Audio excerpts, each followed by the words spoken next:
I looked at him and I said, "Old spit roast boy," and that was it. You sent Jamie Borthwick a vibrating vagina.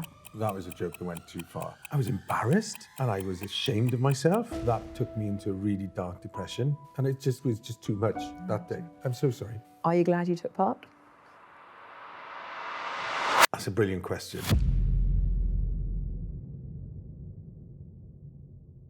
"16th of January 2025, Birmingham, that photo call. Take us back to that day." On that day in the morning, we were in Birmingham. I was in the hotel, been to a memorial service for my brother who sadly passed away online. So I went to that and then I went to the press call. We were backstage and then we went out one by one, couple by couple, went out and then we had some pictures taken. Then we spoke to the press and then we went back to have a group picture. And for the next week, nothing happened? 2 weeks. 2 weeks, nothing happened. And then you were on the front page of a newspaper and things spiraled in a way that you couldn't foreseen because you were caught on camera saying the word spit roast. What was the context behind that?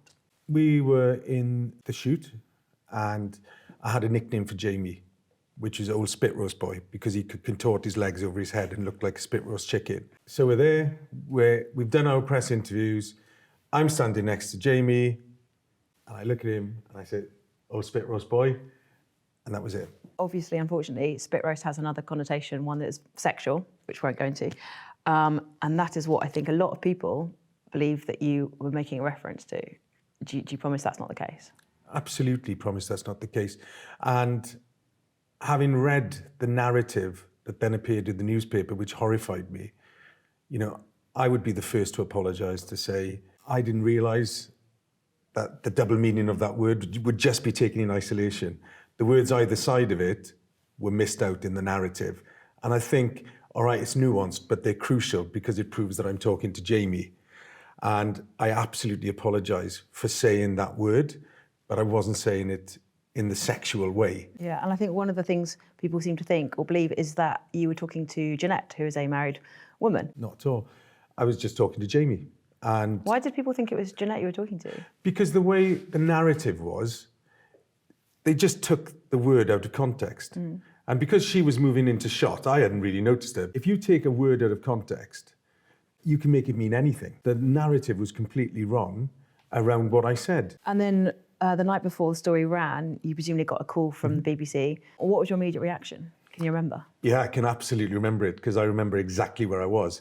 I was in a hotel in Glasgow with a broken foot, and I was sat in this hotel room and I started to get these calls saying, you have used a term that is really offensive.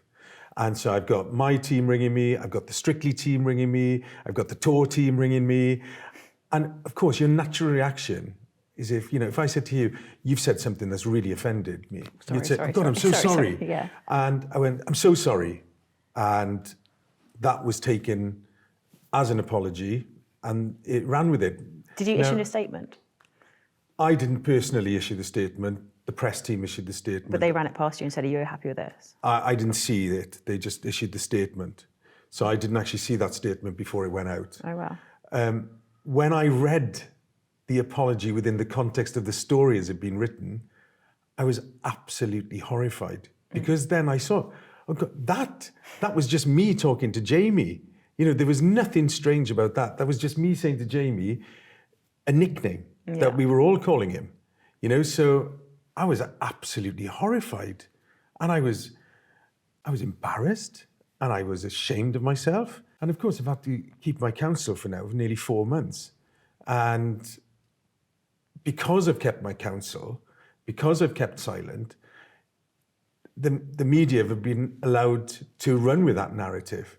I can say with my hand on my heart that when I saw the video and, we saw that there was 3 words there, not just 1 word there, we sent it to the BBC and I thought, I'll be back in work tomorrow. This is a slam dunk, if you like. This is absolute fact that I've not used it to a woman in a sexualized way.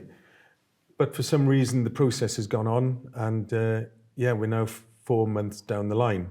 And that's been heartbreaking because I poured my life and soul into that show. I loved that show. You've got a daughter. Yeah. Was it an awkward conversation having to call her and say, your dad's in the press because of, you know? So when I spoke to my daughter, I just told her factually exactly what had happened. And she knows me. You know, I'm a dad. Yeah. And she just said, Dad, I said, I'm sorry if I brought any embarrassment to you and shame. And she said, Dad, you would never bring embarrassment to me. She's been so just like straight down the line. How about your girlfriend? Yeah, Liz has been the same. You know, Liz is one of these people whose morals are very high, who always holds people to account. And she saw it unfolding, you know, and as soon as I said to her, you know, look, this is what I said, and you can actually see what I said. When you watch the video, you've seen the video, Yeah. you can actually see it. She said, yeah, okay, yeah, I understand what you were doing. This must have triggered a lot of sort of negativity and sort of feelings of doubt Yeah, and I self-worth. mean, I am an honest person, right? And there's, you know, I've always been open. It was horrific. The day it broke, I could see straight away that it wasn't the right story, that it wasn't the right narrative to what had happened. That took me into a really dark depression. I got suspended in the morning. I found out from the newspapers that I was being suspended. And then I went to the meeting and I found out I was suspended officially. And then I had to wait for 5 hours for my girlfriend to come and pick me up with my friend. And they came and they picked me up and they took me back to West Wales, where they could organise a small team of people. There was 5 people who could be with me 24 hours a day. And I remember the stories were coming so fast, and it just was just too much that day. I'm so sorry. No, don't be silly.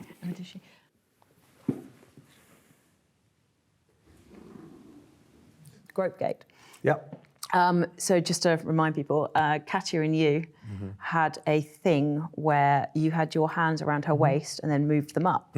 And people said, oh, he's a sex pest, he's a perv, look at her batting them away. I'll tell you exactly what happened. It was a body language experiment. One of the other guys came in and says, have you seen TikTok? And I go, no. Oh, there's a thing on TikTok where somebody's put their hands on somebody's shoulder in Strictly, and now they're saying, oh, they don't get on, they don't do this, right? Katya says to me, she goes, why do we create our own body language experiment?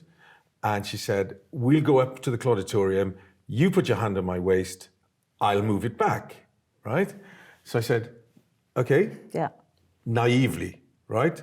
This is where I think I was very, very naive. I didn't understand at that point, and still now, this massive media circus that goes around Strictly. We came to the night, she goes, quick, let's get down the front so the camera can catch us. I did it, she moved my hand back, we laughed, people saw it. And I said to her, oh my, people think, you know, I'm a strange guy here. I said, we need to go and explain this quickly. So we made a video explaining that it was a body language experiment for people that watch Strictly. It's these amateur body language experts. Yeah. Do you know what I mean? Tonight, we were like messing around. And we said, oh, I'll put my hand on your waist. You pretend to move it away, Let's right? see who notices Let's it. see. And now, everybody thinks I'm a weirdo. But really, I promise you, I'm not. It's not funny now. Not funny. Sorry. He's not a creep. Yeah, I'm not. But Sorry. he's a brilliant dancer. Oh, thanks, babes. We went to the BBC and the BBC press team said, no, it's too long. Do another video, do a short one, just say, I'm sorry, get on with it. That was a massive mistake because we didn't explain what the experiment was, and also we'd apologised. So culpability. And I have to put this into context then, because the video of me putting my hand there got 2 million hits, and the apology got 8 million hits. So it compounded the situation. And then, of course, you've now got a reputation as a bit of a sex pest and a weirdo. Well, that's kind of you to say. Sorry. Well, it was the catalyst that started Yeah. things, yeah. And it was totally innocent. Yeah. And did Katya apologise to you afterwards by saying, oh, that was the wrong Yeah, call? she said, she apologised. She apologised on Instagram the next day. She apologised on It Takes Two on the Monday. But I seem to take the brunt of that one.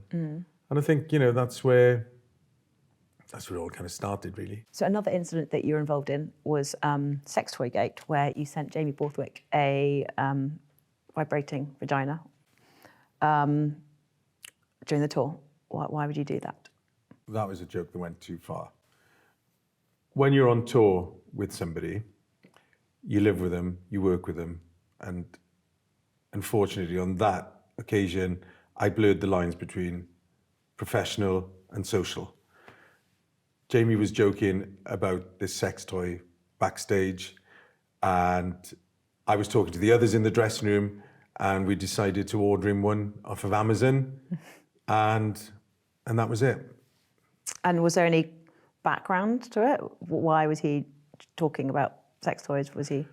I can't remember why he was talking about sex toys, but it came and he opened it. And then kind of the joke was over. Once he'd opened it, it never left the dressing room. You know, it never left where we were.